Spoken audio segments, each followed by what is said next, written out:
ఇంకొక పక్కన ఇప్పటికే చాలా వరకు చేశాం. నేను ఒకటే ఈ టీటీడీలో పనిచేసే ప్రతి ఒక్కరిని కోరుతున్నా, including board members, management, everybody, మీరందరూ కూడా వీలైతే మీరు వెంకటేశ్వర స్వామి పవిత్రత కాపాడడానికి ఇంకొక అడుగు ముందుకెళ్ళండి. వీలు కాకపోతే మీరు మీ పని చేయండి.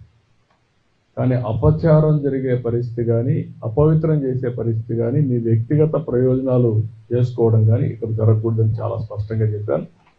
దాని ప్రకారం వర్కౌట్ చేసి అందరికీ విజ్ఞప్తి చేస్తున్నా. ఇంకొక పక్కన దేశంలో, ప్రపంచంలో వెంకటేశ్వర స్వామి ఆస్తులన్నీ కాపాడడానికి కంకణం కట్టుకొని ఉన్నాం. కోర్టులో ఉన్నా, ఎక్కడున్నా.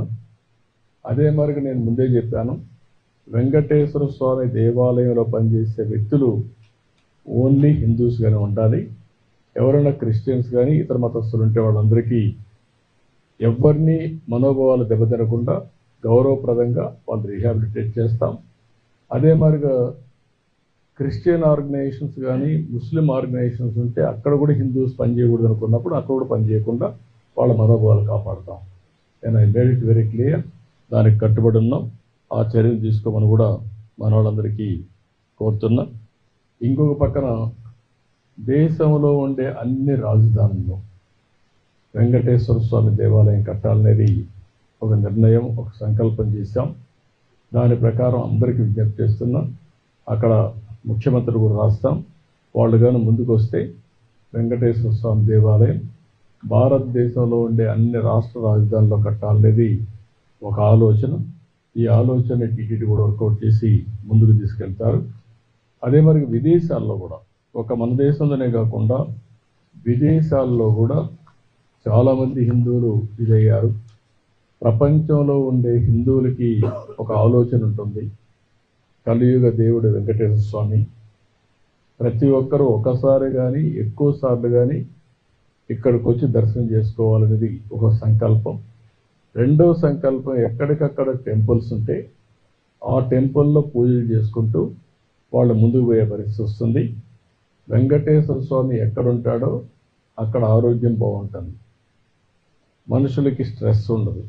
ఒకసారి ఆయన తలుచుకొని భారం ఆయన మీద వేసి పనులు చేస్తే ఇంకేలాంటి ఇబ్బందులు లేవు. అలాంటి కార్యక్రమానికి కూడా శ్రీకారం చుడతాం. ప్రపంచం మొత్తం వెంకటేశ్వర స్వామి దేవాలయాలు కట్టడానికి హిందువులు ఎక్కడ ఎక్కువ ఉంటే అక్కడ కడతాం. దానివల్ల అక్కడ ఉండే వాళ్ళు కూడా అందుబాటులోకి వస్తాయని చెప్పి కూడా నేను మీకు తెలియజేస్తున్నా. ఇంకొక పక్క మొన్నే అమరావతిలో శ్రీవారి కళ్యాణ మహోత్సవం జరిపాం. చాలా బాగా జరిగింది. ఒక న్యూ ఎనర్జీ వచ్చింది ఆఫ్టర్ ఎ లాంగ్ టైం. అక్కడ కూడా రాజధాని కడుతున్నాం. ఆ రాజధానికి శ్రీవారి కళ్యాణోత్సవం ఒక శోభను తీసుకొచ్చింది, ఒక నమ్మకాన్ని కలిగించింది. ఎలాంటి ఆటంకాలు లేకుండా ముందుకు పోయే అవకాశం వచ్చింది. ఈ సందర్భంగా, శుభ సందర్భంలో నేను ఒక సంకల్పం మళ్ళీ, ఎందుకంటే ఎప్పటికప్పుడు మనం ఒకటి అనుకుంటే ముందుకు పోతాయి. చాలా గ్రామాల్లో టెంపుల్స్ లేవు, వాళ్ళ అవసరం ఉందని చెప్పి ప్రతి ఒక్కరు అడిగే పరిస్థితికి వస్తున్నారు. అందుకని ఎట్లయితే ఎన్టీ రామారావు గారు ఆ రోజు అన్నదానం, తర్వాత ప్రాణదానం, ఈ రెండు ట్రస్ట్ని ముందుకు చేసేపోతున్నాయి. మూడోది వెంకటేశ్వర స్వామి ఆలయ నిర్మాణాలకి ఒక ట్రస్ట్ క్రియేట్ చేస్తాం, ఫండ్ క్రియేట్ చేస్తాం. ఎవరన్నా ఇవ్వాలనుకుంటే నేరుగా ఇవ్వచ్చు.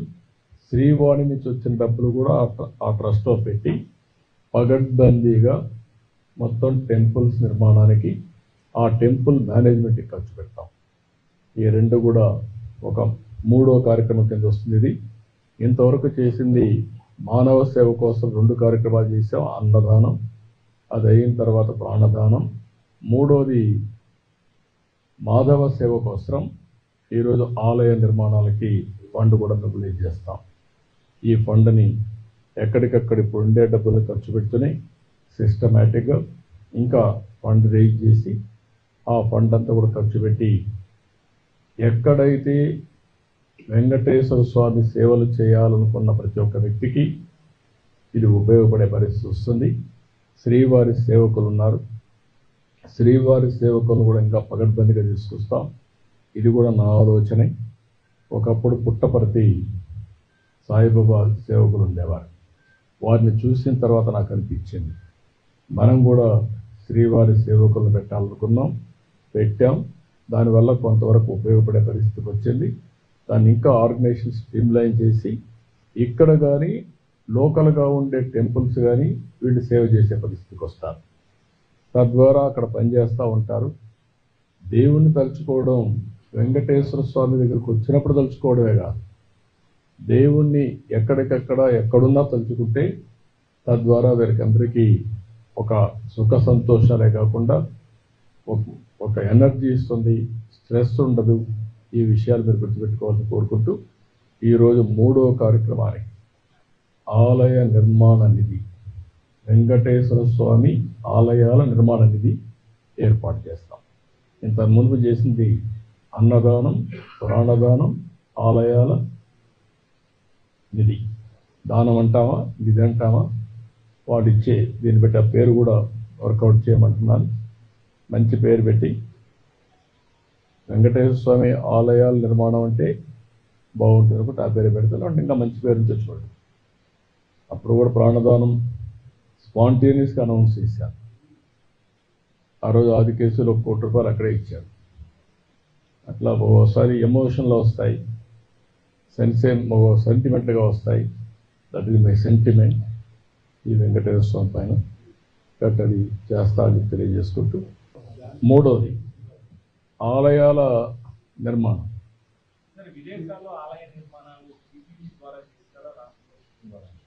ఏదైనా స్వచ్ఛందంగా రావాలని కోరుకుంటున్నాను. టీటీడీ కానీ గవర్నమెంట్ కానీ ఫెసిలిటేటర్. నేను అందుకే నిన్న కూడా ఒక మాట చెప్పాను.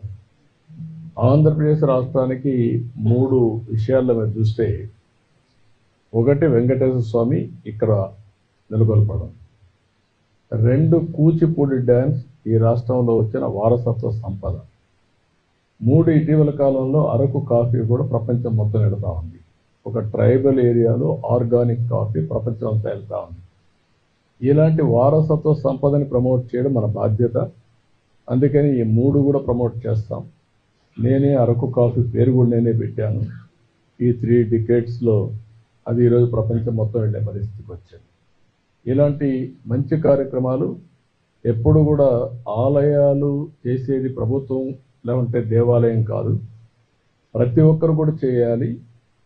వెంకటేశ్వర స్వామి దేవాలయం ప్రధాన దేవాలయం ఉండేది ఇక్కడుంది, వెంకటేశ్వర స్వామి ఇక్కడున్నాడు. వీరి ఆధ్వర్యంలో ప్రపంచం మొత్తం ఇలాంటి కార్యక్రమాలు చేస్తామంటే వాళ్ళకి సహకరిస్తాం, ప్రమోట్ చేస్తాం. తప్పకుండా అన్ని యాక్షన్స్ తీసుకుంటాం.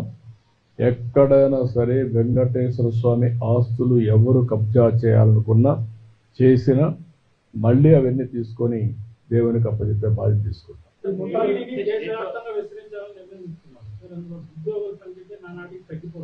ఉద్యోగస్తులు పెంచడం కాదు ఇక్కడ మనం గుర్తుపెట్టుకోవాలి. వీళ్ళు అక్కడికి పోయి ఇంత మునుపు ఏమైంది, పనిష్మెంట్ కింద ఉద్యోగాలు వేసే పరిస్థితికి వచ్చాం. దేవాలయాలు మెయింటైన్ చేయడం కూడా లోకల్గా ఉండే భక్తులు మెయింటైన్ చేయాలి తప్ప మనం ఏదో ఉద్యోగాలు పెట్టి, ఎప్పుడు కూడా మీరు గుర్తుపెట్టుకోవాల్సింది, ఇక్కడి నుంచి మనం పుష్ చేస్తే థింగ్స్ జరగవు. ఇక్కడి నుంచి ఆఫీసర్ని ట్రాన్స్ఫర్ చేస్తే ఏమైంది, పనిష్మెంట్ కింద వేసారని బాధపడి ఇంకొకరిని పట్టుకు మళ్ళీ తిరిగి వచ్చేవాడు. అక్కడుండే వ్యవస్థలే పెట్టాలి, అవి కూడా ఆర్గనైజ్ చేయమంటున్నారు. ఇక్కడి నుంచి రిక్రూట్ చేయక్కర్లేదు, ప్రతి ఒక్క టెంపుల్కి పెడతాం, అక్కడి నుంచి ఆర్గనైజ్ చేస్తాం. వెంకటేశ్వర స్వామి దేవాలయం టీటీడీ మేనేజ్మెంట్ ఒక ఫెసిలిటేటర్ రోల్ ప్లే చేయాలి తప్ప మేమే ఓనర్షిప్ తీసుకుంటాం, మేమే జీతాలు ఇస్తాం, మేమే డబ్బులు ఖర్చు పెడతామంటే దానివల్ల ఫలితాలు. ప్రజల్లో ఆ భావన రావాలి, భక్తుల్లో ఆ భావన రావాలి.